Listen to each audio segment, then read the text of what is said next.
अस्सलातु खैरुम मिनन नौम। दोस्तों, आज मैं जो कहानी सुनाने जा रहा हूँ उसका रचयिता है मुंशी प्रेमचंद्र, जो हिंदी साहित्य के महान सम्राट हुए हैं, जिसे कलम के सम्राट कहा जाता है। आज उसी का कहानी लेकर आया हूँ, जिसका नाम है कफन। झोपड़े के द्वार पर बाप और बेटा दोनों एक बुझे हुए अलावा के सामने चुपचाप बैठे हुए हैं, और अंदर बेटे की जवान बीवी बुढ़िया प्रसव वेदना में पछाड़ रही थी। रह रहकर उसके मुंह से ऐसी दिल हिला देने वाली आवाज़ निकलती कि दोनों कलेजा थाम लेते थे। जाड़ों की रात थी। प्रकृति सन्नाटे में डूबी हुई, सारा गांव अंधकार में लय हो गया था। घीसू ने कहा, मालूम होता है बचेगी नहीं, सारा दिन दौड़ते हो रह गया, जा तो देखा। माधव चिढ़कर बोला, मरना ही है तो जल्दी मर जा, देखकर क्या करूं? तू बड़ा बेदर्द है बे। साल भर जिसके साथ सुख चैन से रहा, उसी के साथ इतनी बेवफाई। तो मुझसे तो उसका तड़पना और हाथ पाँव पटकना नहीं देखा गया। चमानों का कुंबा था और सारे गांव में बदनाम। घीसू एक दिन काम करता तो 3 दिन आराम करता। माधव इतना काम चोर था कि आधे घंटे काम करता तो आधे घंटे चिलम पीता, इसलिए उन्हें कहीं मजदूरी नहीं मिलती थी। घर में मुट्ठी भर अनाज मौजूद था तो उनके लिए काम करने की कसम थी।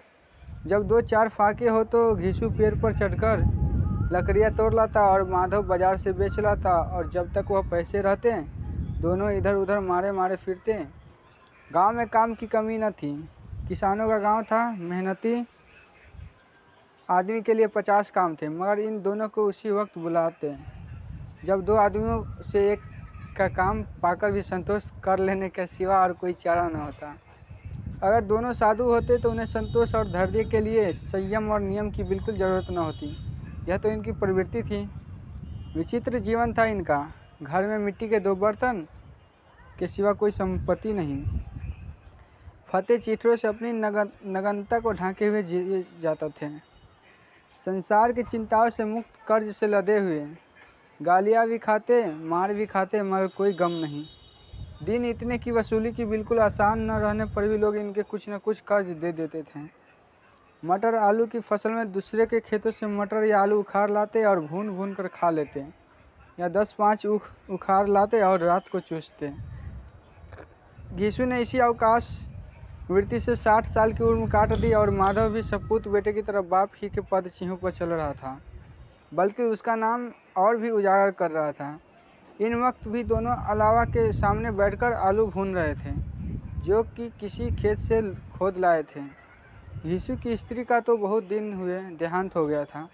माधव का ब्याह पिछले साल हुआ था। जब ये औरत आई थी, उससे इन खानदान में व्यवस्था की नींव डाली थी, और इन दोनों बेगैरतों का दोजख भरती रहती थी। जब वह आई, यह दोनों और भी आराम करने लगे, बल्कि कुछ अखरने लगे। कोई कार्य करने को बुलाता तो भाव से दुगनी मजदूरी मांगते। वही औरत आज प्रसव वेदना से मर रही थी, और यह दोनों इतनी इंतजार थे कि वह मर जाए तो आराम से सोए।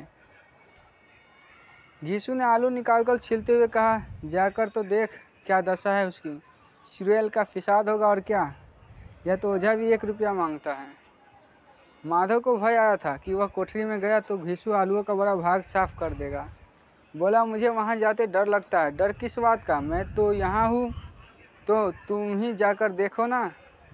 मेरी औरत जब मरी थी तो मैं 3 दिन तक उसके पास से हिला तक नहीं, और फिर मुझसे लजाएगी कि नहीं, जिसका कभी मुंह नहीं देखा, आज उसका उभरा हुआ बदन देखूं, उसे तन की सुख भी ना होगी।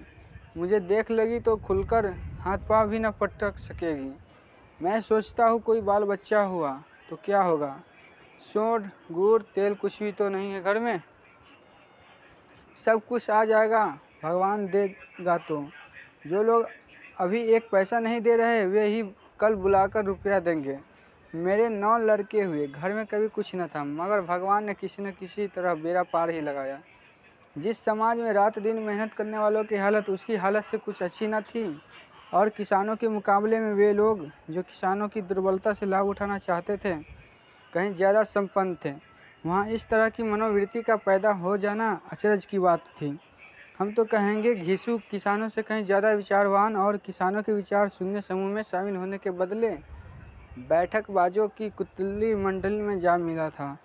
हाँ, उसमें यह शक्ति न थी कि बैठकबाजों के नियम और नीति का पालन करे। इसलिए जहाँ उसकी मंडली के लोग गांव के सरगना और मुखिया बने हुए थे, उस पर सारा गांव उंगली उठाता था। फिर भी उसे यह तस्लीम न तो थी कि अगर वह फटे हाल तो कम से कम उसके किसान तोड़ मेहनत तो नहीं करनी पड़ती, और उसकी सरलता और निहरता से तुम्हें बेजा फ़ायदा तो नहीं उठाते। दोनों आलू निकाल कर जलते जलते खाने लगे। कल से कुछ नहीं खाया था, इतना सब्र न था कि ठंडा हो जाने दे। कई बार दोनों की जवानें चल गई। छिल जाने पर आलू का बाहरी हिस्सा जवान हल्का और तालू को जला देता था, और उस अंगारे को मुंह में रखने से ज़्यादा खैरियत इसी में थी कि वो अंदर पहुंच जाए। वहाँ उसे ठंडा करने के लिए काफ़ी सामान थे, इसलिए दोनों जल्द जल्द निकल जाते हैं। हालांकि इस कोशिश में उनकी आंखों से आंसू निकल जाते हैं। घीसू को उस वक्त ठाकुर की बारात याद आई जिसमें 20 साल पहले वह गया था। उस दावत में जो तृप्ति मिली थी वह उसके जीवन में एक याद रखने लायक बात थी, और आज भी उसकी याद ताज़ी थी। बोला वह भोज नहीं भूलता। तब से फिर उस तरह का खाना और भेंट पेट नहीं मिला। लड़की वालों ने सबको भर पेट पूरियाँ खिलाई थी, सबको, छोटे बड़े सब ने पूरियाँ खाई और असली घी खाई। चटनी, रायता, 3 तरह के सूखे साग, एक रसदार तरकारी, दही, चटनी, मिठाई। अब क्या बताओ कि उस भोजन में क्या स्वाद मिला, कोई रोक टोक नहीं थी।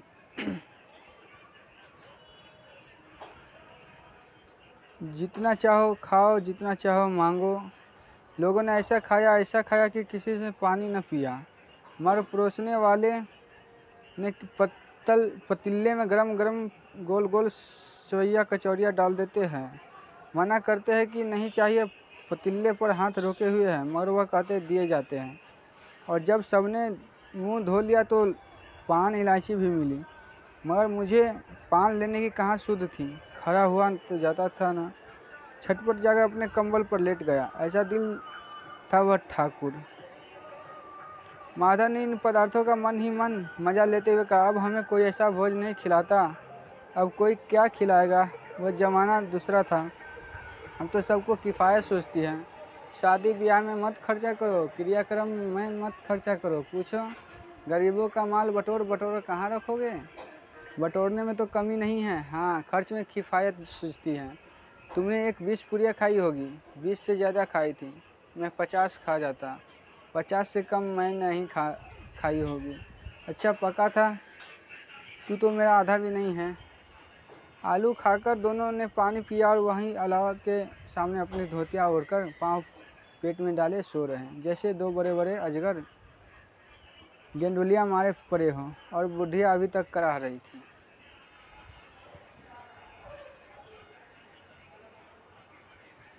तो दोस्तों, इसका दूसरा भाग सुनने के लिए मेरे अगले वीडियो का इंतज़ार करें। Thank you.